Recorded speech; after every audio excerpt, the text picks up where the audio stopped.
दोस्तों आपको बड़े अच्छे तरीके से याद होगा कि एक वक्त में एप्पल कुछ ऐसी अपडेट दे दिया करता था अपने पुराने आईफोन्स को, जिसकी वजह से उनके स्पीड को लेकर थोड़े बहुत इशू हो जाते थे, जिसको लेके उन्होंने कई सारे लॉ सूट, कई सारे फाइन भी झेले हैं। अब यहीं पर वन प्लस का भी यही सेम चीज़ सामने आ रही है कि भैया इनके अंदर लगा तो क्वालकॉम स्नैपड्रैगन 888 SoC है, जो कि इनका लेटेस्ट डिवाइस है, लेकिन उसके अंदर कई सारी एप्लीकेशनों को इन्होंने थ्रॉटल कर रखा है, जो कि पॉपुलर एप्लीकेशन है और उनकी परफॉर्मेंस उतनी ज़्यादा नहीं आ रही है। जहाँ पर इनसे जब ये सवाल जवाब हुए तो इन्होंने कह दिया कि भैया हीटिंग का इशू है, बैटरी की परफॉर्मेंस बढ़ाने के लिए ये सारी चीज़ें हमने कर रखी है। सो यहाँ पर कई सारी बेंचमार्किंग साइट्स ने कहा है कि भैया ये बिल्कुल भी सही परफॉर्मेंस नहीं दे पा रहा है कई सारी एप्लीकेशंस के अंदर, जहाँ पर 888 जिस तरीके की परफॉर्मेंस देता है उस तरीके की नहीं निकाल पा रहा है। और गीक बेंच ने तो इनको रिमूव तक कर दिया है अपने डेटाबेस से। दोस्तों BMW का एक बहुत ही कमाल का स्कूटर आया, देखने में ऐसा लगता है कि डायरेक्ट फ्यूचर से लाए हैं या फिर एनिमे से कॉपी करके लेके आए हैं। BMW CE04 इसका नाम है और देखने में बड़ा ही कमाल का लगता है। हाँ, फ्रंट से आपको थोड़ा सा ऐसा लगेगा कि यार बर्गमैन को भी शायद इस तरीके से मॉडिफाई किया जा सकता है, लेकिन वो इलेक्ट्रिक नहीं है, ये इलेक्ट्रिक व्हीकल है। 120 किलोमीटर/आवर की इसकी स्पीड है, 140 किलोमीटर की इसकी रेंज है, 2022 तक ये आ सकता है। $16,000 इसकी कीमत है, यानी कि होते हैं 12 लाख रुपए के आसपास में। तो मतलब अपनी लिमिट के कोसों दूर चला गया है ये, और इसी के साथ साथ 1.5 घंटे में चार्ज भी हो जाता है। दोस्तों बड़े ही टाइम बाद डोनाल्ड ट्रंप का कुछ सुनने में आया है, जहां पर उन्होंने कहा है कि भैया ट्विटर, फेसबुक, यूट्यूब ने मुझे पूरी तरीके से बैन कर रखा है, मेरे फ्रीडम ऑफ स्पीच की कोई वैल्यू ही नहीं है, तो मैं अब कोर्ट में जाऊंगा इन तीनों ही प्लेटफॉर्म के लिए। तो यहाँ पर ये तीनों ही इन प्लेटफॉर्म को सू करने का ऐलान कर चुके हैं कि भैया हमारे भी कुछ राइट हैं, उनका उल्लंघन किया गया है, तो हम भी कोर्ट में जाके बोलेंगे। दोस्तों बैटल ग्राउंड मोबाइल इंडिया को आए हुए कुल 20 दिन हो चुके हैं और इन 20 दिनों में ही इंडिया के अंदर से इसको 1 करोड़ से भी ज़्यादा डाउनलोड्स मिल चुकी है गूगल प्ले स्टोर के ऊपर। और PUBG मोबाइल लोग भूल ही गए हैं, मतलब VPN लगाओ उसके बाद खेलो,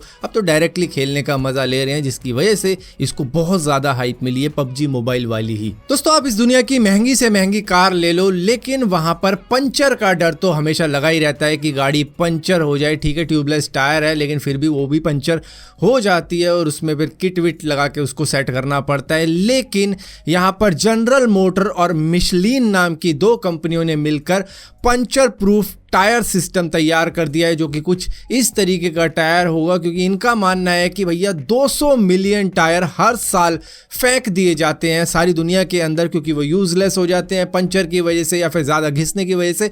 लेकिन इसके साथ में ये सारा सिस्टम नहीं है, यहाँ पर ऊपर का जब सिस्टम घिस जाएगा तो उसको रिप्लेस किया जा सकता है और इसी के साथ साथ ये फ्यूचरिस्टिक कार्स में लगाया जा सकता है। इसके अंदर एयरवेयर का कोई पंगा नहीं है कि आपको हवा भरवानी पड़ेगी, इसमें पंचर लगवाना पड़ेगा अगर पंचर हो गया, क्योंकि पंचर इसमें हो ही नहीं सकता। जैसा कि आप देख ही रहे हो, ये फ्लैट टायर होंगे, लेकिन ये फ्लैट होंगे नहीं। अगर जैसे हवा निकल जाती है तो फ्लैट हो जाती है ना, लेकिन ये फ्लैट होंगे, लेकिन फ्लैट हो नहीं सकते। क्या बोल रहा हूं मैं।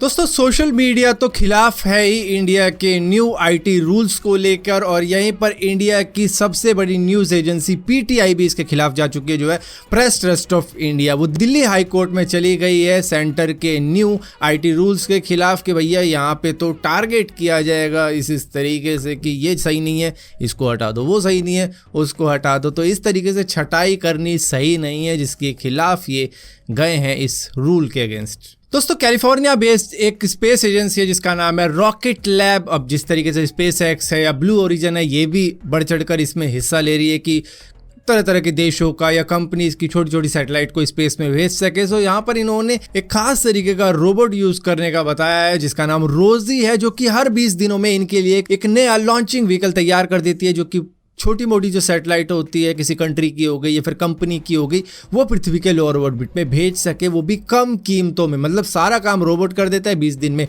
जैसे कि क्लैश ऑफ क्लैन के अंदर फार्मिंग की जाती है, तो हर 20 दिन में एक नया लॉन्चिंग व्हीकल तैयार हो रहा है, फिर उसको लगाया जा रहा है लाइन पे कि चल तू भी जाएगा स्पेस में। इस तरीके से काम करती है कंपनी। दोस्तों पिछली बार जब PlayStation 5 रीस्टॉक हुआ था, तब मतलब लेट हो गया था मैं बताने के लिए। मतलब जिस दिन रीस्टॉक में आया उसके शाम को मैं बता रहा था फायदा नहीं था। लेकिन अब सही टाइम पे बता रहा हूँ कि 12 जुलाई को विजय सेल्स के ऊपर ये दोबारा से स्टॉक में आएगा। सो वहां पर आपको मौका मिल जाएगा PlayStation 5 खरीदने का इंडिया के अंदर। सो अगर मौका मिले तो खरीद लेना अगर गेम खेलना चाहते हो PlayStation 5 के ऊपर। सो फिलहाल के लिए दोस्तों इस वीडियो के अंदर इतनी अपडेट्स थी। अगर ये वीडियो आपको पसंद आती है तो इस वीडियो को लाइक जरूर करना, शेयर जरूर करना और इसी तरीके की और भी अपडेट पाने के लिए चैनल को सब्सक्राइब जरूर करना। और सब्सक्राइब किया है तो बेल का आइकॉन जरूर दबाना, वरना आपको मालूम नहीं चलेगा मैंने कोई वीडियो डाली भी है।